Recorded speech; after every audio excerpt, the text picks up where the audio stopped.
ನಾನು ಬಹಳ ಒಂದು ಇಂಪಾರ್ಟೆಂಟ್ ವಿಚಾರನ ಹೇಳಬೇಕು ಅಂದ್ಕೊಂಡು ನಾನು ಬಂದಿದ್ದೇನೆ. ನಮ್ಮನ್ನ ಎಲ್ಲೇ ವ್ಯವಸ್ಥಿತವಾಗಿ ತುಳಿತಾ ಇದ್ದಾರೆ ನಿಜ, ಆದರೆ ಇರೋ 3% ಜನ ದೇಶವನ್ನು ಆಳ್ತಾ ಇದ್ದಾರೆ, 30% ಜನ ನಾವುಗಳು ದೇಶದಲ್ಲಿ ಅಳ್ತಾ ಇದ್ದೀವಿ. ಇದು ಒಂದು ರೀತಿ ನಾವು ನಾಚಿಕೆ ಪಟ್ಕೊಳ್ಳುವಂತಹ ಸಂಗತಿ. ಕಾರಣ ಏನಪ್ಪಾ ಅಂತಂದ್ರೆ ನಮ್ಮಲ್ಲಿ ಸಂಘಟನೆ ಕೊರತೆ. ಸಂಘಟನೆ ಯಾಕೆ ಆಗ್ತಾ ಇಲ್ಲ? ಸಾಕಷ್ಟು ನಮ್ಮಲ್ಲಿ ಸಾಕಷ್ಟು ವಿದ್ಯಾವಂತರಿದ್ರೂ ಸಹ ಈಗ ಬಹಳಷ್ಟು ಜನ ಆಕ್ಚುಲಿ ಒಂದು ಮಟ್ಟಕ್ಕೆ ಬಂದಿದ್ದಾರೆ ನಮ್ಮ ಅಂಬೇಡ್ಕರ್ ಅವರ ಒಂದು ಕೃಪಾ ಕಟಾಕ್ಷದಿಂದ. ಮತ್ತು ನಾವು ಎಲ್ಲರೂ ದೊಡ್ಡ ದೊಡ್ಡ ಆಫೀಸರ್ಗಳಾಗಿದ್ದೀವಿ, ಆದರೆ ನಮ್ಮ ಸಾಮಾಜಿಕವಾದ ಒಂದು ಕಳಕಳಿ ನಮ್ಮಲ್ಲಿ ಅಷ್ಟು ಇಲ್ಲ ಅಂತ ನಮಗೆ ಭಾವನೆ. ಅದನ್ನ ನಾವು ಡೆವಲಪ್ ಮಾಡಿಕೊಂಡು ಆಕ್ಚುಲಿ ನಾವು ನಮ್ಮ ಮಕ್ಕಳಿಗೆ ಏನ್ ಮಾಡಬೇಕು, ನಮ್ಮ ಜವಾಬ್ದಾರಿ ಏನು, ಸಾಮಾಜಿಕವಾಗಿ ನಾವು ಯಾರು ತುಳಿತಾ ಇದ್ದಾರೆ ಅಂದ್ರೆ ನಾವೇನ್ ಮಾಡ್ತಾ ಇದ್ದೀವಿ, ನಾವು ಯಾತಕ್ಕೋಸ್ಕರ ಅದನ್ನ ಹೋರಾಟ ಮಾಡ್ತಾ ಇಲ್ಲ, ಅದನ್ನ ಸಂಘಟನೆ ಯಾಕೆ ಮಾಡ್ತಾ ಇಲ್ಲ, ಮತ್ತೆ ಆಕ್ಚುಲಿ ಮಕ್ಕಳನ್ನ ಚಿಕ್ಕ ವಯಸ್ಸಿಂದ ವಿದ್ಯಾವಂತರೇ ಯಾಕೆ ಮಾಡ್ತಾ ಇಲ್ಲ, ಇದ್ರ ಬಗ್ಗೆ ನಾವು ಹೋರಾಟ ಮಾಡ್ಕೊಂಡು ಮತ್ತೆ ಮಕ್ಕಳಲ್ಲಿ 7ನೇ ಕ್ಲಾಸಿಂದಾನೇ ನಾವು ಎಲ್ಲರೂ ಇಷ್ಟು ಜನ ಎಲ್ಲ ಒಳ್ಳೊಳ್ಳೆ ಪೊಸಿಷನ್ ಇರುವಂತಹ ಜನಗಳಿದ್ದೀವಿ. ನೀವು ನಿಮ್ಮ ಒಂದು ಏರಿಯಾದಲ್ಲಿ ಒಂದೊಂದು 5 ಜನ 10 ಜನ ಸಂಘಟನೆ ಮಾಡಿಕೊಂಡು ಫಸ್ಟ್ ಎಜುಕೇಶನ್ ಕೊಡಿ. 7ನೇ ಕ್ಲಾಸಿಂದಾನೇ ಮಕ್ಕಳಿಗೆ ಎಲ್ಲರಿಗೂ ಎಜುಕೇಶನ್ ಕೊಟ್ಟು ಜೊತೆಗೆ ಚಿಕ್ಕದ್ರಿಂದಲೇ ಅವರಿಗೆ ರಾಜಕೀಯವಾಗಿ, ಸಾಮಾಜಿಕವಾಗಿ ಮತ್ತೆ ಆರ್ಥಿಕವಾಗಿ ಮುಂದೆ ಬರುವಂತಹ ಕೆಲವು ವಿಚಾರಗಳನ್ನ ನಾವು ಅವರಿಗೆ ತಿಳಿ ಹೇಳಬೇಕು. ರಾಜಕೀಯವಾಗಿ ನಾವು ಇದನ್ನ ಒಂದು ಸೂತ್ರನ ಇಟ್ಕೊಂಡು ನಾವು ಅಧಿಕಾರನ ಪಡಿಬೇಕು ಅಂತ ಹೇಳಿದ್ರೆ ಚಿಕ್ಕದ್ರಿಂದಲೇ ಡೆವಲಪ್ ಮಾಡಬೇಕು ನಾವು ಅವ್ರನ್ನ. ಅದನ್ನ ನಾವು ಮಾಡ್ತಾ ಇಲ್ಲ.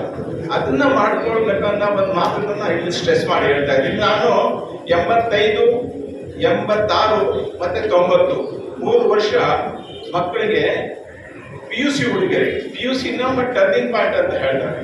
ಹಾಗಾಗಿ PUC ಹುಡುಗರಿಗೆ ನಾವು ಫ್ರೀ ಕೋಚಿಂಗ್ ಮಾಡಿಸ್ತೇವೆ. ಸಾವಿರಾರು ಜನ ಅದರದ ಒಂದು ಪ್ರಯೋಜನ ಪಡ್ಕೊಂಡ್ರು. ಈಗ ಸುಮಾರು ಜನ ದೊಡ್ಡ ದೊಡ್ಡ ಹುದ್ದೆಗಳಲ್ಲಿದ್ದಾರೆ ನನ್ನ ಸ್ಟೂಡೆಂಟ್ಸ್.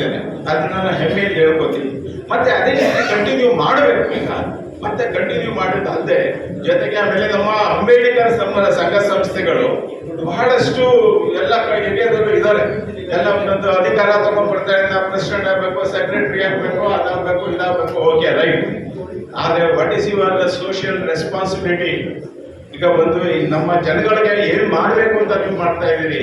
ಇವರು ಚೀಟಿ ಹಾಕೊಂಡು ಆಕ್ಚುಲಿ ಕೆಲ್ಸಕ್ಕೆ ಬರ್ದಾರ ಇದು ಮಾಡ್ಕೊಂಡು ಅಧಿಕಾರ ಇಟ್ಕೊಂಡು ಕೂತ್ಕೊಂಡು ಮಾಡ್ತಾ ಇದ್ದಾರೆ ಹೊರತು ಒಂದು ಕನ್ಸ್ಟ್ರಕ್ಟಿವ್ ವರ್ಕ್ ಯಾರು ಮಾಡ್ತಾ ಇಲ್ಲ. ಈಗ ಎಷ್ಟು ಸಂಘ ಸಂಸ್ಥೆಗಳಿವೆ, ಅವೆಲ್ಲ ಸೇರಿ ಒಂದು 3 ತಿಂಗಳಿಗೊಂದ್ಸಲ ಒಂದು ಮೈಸೂರು ಸಿಟಿ ಅಂಬೇಡ್ಕರ್ ಇವರೆಲ್ಲ ಸೇರ್ಬೇಕು.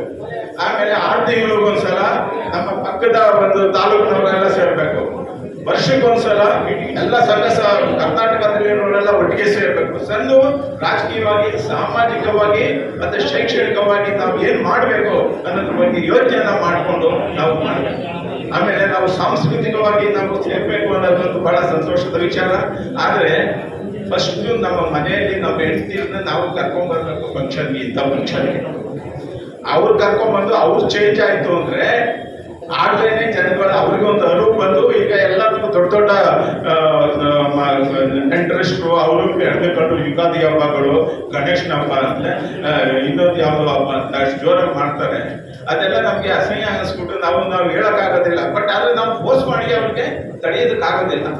ತಡೆಯಕ್ಕಾಗದೇ ಇರೋದ್ರಿಂದ ಅಂಬೇಡ್ಕರ್ ಫಂಕ್ಷನ್ಗಳಿಗೆ ಕರ್ಕೊಂಡ್ಬಂದು ನೀವು ಇಲ್ಲಿ ಇಂಥ ಇದರಲ್ಲಿ ಅವ್ರನ್ನ ಕರ್ಕೊಂಡ್ಬಂದವರಿಗೆ ತಿಳಿ ಹೇಳಿದ್ರೆ ಆಗ ನಿಧಾನವಾಗಿ ಚೇಂಜ್ ಆಗ್ತಾರೆ. ಅದು ಒಂದು.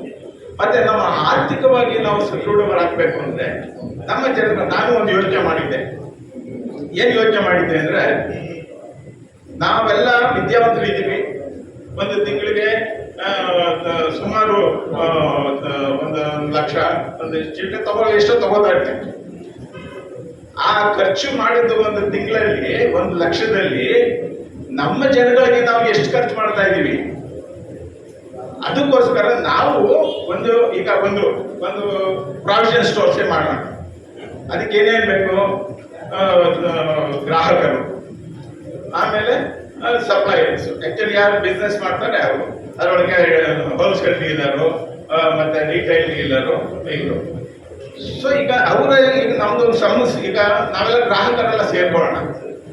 ಸೇರ್ಕೊಂಡ್ಬಿಟ್ಟು ಒಂದು ಮೈಸೂರು ಸಿಟಿನಲ್ಲಿ ಒಂದು 50,000 ಜನ ಗ್ರಾಹಕರು ಸೇರ್ಕೊಂಡ್ಬಿಟ್ಟು ನಮ್ಮ ಜನಗಳಿಗೇನೆ ಉತ್ತೇಜನ ಕೊಡೋಣ. ನಮ್ಮ ಜನಗಳಿಗೊಬ್ಬರಿಗೆ ಹೋಲ್ಸೇಲ್ ಡೀಲರ್ಗೆ ಇದು ಅಕ್ಕಿ ಡೀಲಿಂಗ್ ನೀನು ತಗೋ, ಆಕ್ಚುಲಿ ಸಬ್ ಡೀಲಿಂಗ್ ಒಂದು ಜನ ಕೊಡು ಅಂತ ಅಂದ್ಬಿಟ್ಟು ನಾವು ಆಕ್ಚುಲಿ ಅದೇ ಅಂಗಡಿ ಒಂದು ಪ್ರಾವಿಷನ್ ಸ್ಟೋರ್ಸ್ ಮಾಡಿ ಅದೇ ಅಂಗಡಿನಲ್ಲಿ ನಾವು ತಗೋಣ. ಈ ರೀತಿಯಾದ ಯೋಚನೆ ಯಾಕೆ ಮಾಡಬಾರ್ದು? ತಮ್ಮ ಅನಿಸಿಕೆಗಳನ್ನ ತಾವು ಹೇಗೆ ವ್ಯಕ್ತಪಡಿಸಬಹುದು. ಸೊ ಈ ರೀತಿಯಾದ ಒಂದು ನಾನು ಒಂದು ಪ್ರಾವಿಷನ್ ಸ್ಟೋರ್ಸ್ ಒಂದು ಎಕ್ಸಾಂಪಲ್ ಕೊಟ್ಟೆ ಅಷ್ಟೇ. ಅದೇ ತರ ನೂರಾರು ರೀತಿಯಲ್ಲಿ ನಮಗೆ ಮಾಡುವಂತ ಅವಕಾಶ ಇದೆ. ಈಗ ನಮಗೆ ಆ ರೀತಿಯಾದ ಸ್ವಯಂ ಉದ್ಯೋಗವನ್ನು ನಾವು ಬೇರೆಯವ್ರನ್ನ ನಂಬ್ಕೊಂಡು ಅವ್ರಿಗೂ ಕೈ ಮುಗಿದು ಅವ್ರ ಕಾಲು ಬಿದ್ದು ಅವ್ರಿಗೆ ಮಾಡುವಂತ ಅವಶ್ಯಕತೆ ಇಲ್ಲ. ನಾವು ನಮ್ದೇ ಒಂದು ಸ್ವತಃ ಬಿಸ್ನೆಸ್ ನ ಶುರು ಮಾಡ್ಬೇಕು. ನಾವು ಶೆಟ್ರಿಗೆ ಒಬ್ಬರಿಗೆ ಎಲ್ಲ ಇರೋದು ದೇವ್ರು ಕೊಟ್ಟಿರೋದು ವರ, ನಮ್ಮ ಎಲ್ಲ ಜನಗಳಿಗೂ ಸಹ ವರ ಕೊಟ್ಟಿದ್ದಾರೆ. ಅದನ್ನು ಸದುಪಯೋಗ ಪಡಿಸ್ಕೊಂಡು ನಾವೆಲ್ಲ ಆರ್ಗನೈಸ್ ಆಗಬೇಕು. ನಾವು ಅದೇ ಯೋಚನೆ ಮಾಡ್ಕೊಂಡು ನಾವು ಕೆಲವರು ನಮ್ಮ ಲೀಡರ್ಗಳನ್ನ ಹೋಗಿ ಭೇಟಿ ಮಾಡೋಣ ಅನ್ಕೊಳ್ಳೋದನ್ನ ಮಾಡಿದೆ. ಆದ್ರೆ ನನಗೆ ಸ್ವಲ್ಪ ಈಗ ನನಗೆ 68 ವರ್ಷ. ಪ್ರತಿಯೊಂದು ನಾವು ಒಂದು 10 ಜನ ಸೇರಿದಾಗ್ಲೇನೆ ನಮಗೆ ಒಂದು ಮಾಡೋದಕ್ಕೆ ಒಂದು ಸ್ಪಿರಿಟ್ ಬರೋದು, ಮತ್ತೆ ಒಂದು ಹುಮ್ಮಸ್ಸು ಬರೋದು. ಹಾಗಾಗಿ ಎಲ್ಲರೂ ವಿದ್ಯಾವಂತರಿದ್ದೀರಿ. ಇದೇ ತರ ಒಂದು ಸ್ವಯಂ ಉದ್ಯೋಗಕ್ಕೋಸ್ಕರ ನಾವೇನೇ ಆ ರೀತಿ ಮಾಡ್ಕೊಂಡು ಮಾಡೋಣ. ಮತ್ತೆ ಜೊತೆಗೆ ನಾವೆಲ್ಲ ಮತದಾರರು ಅಂದ್ರೆ ನಮ್ಮಿಂದನೇ ಎಲ್ಲ ಶಾಸಕರು ಹೋಗಿರೋದು, ಮಿನಿಸ್ಟರ್ ಆಗಿರೋದು, ಅವ್ರಿಗೆಲ್ಲ ಧಮಕಿ ಹಾಕೋಣ. ಅವ್ರಿಗೆಲ್ಲರೂ ಧಮಕಿ ಹಾಕೋಣ, ನೀವು ಮಾಡ್ತಾರ ಸರಿ ಇಲ್ಲ, ನಿಮ್ಮ ಕರ್ತವ್ಯ ಏನು, ನಿಮ್ಮ ಒಂದು ವಾಟ್ ಈಸ್ ಯುವರ್ ರೆಸ್ಪಾನ್ಸಿಬಿಲಿಟೀಸ್.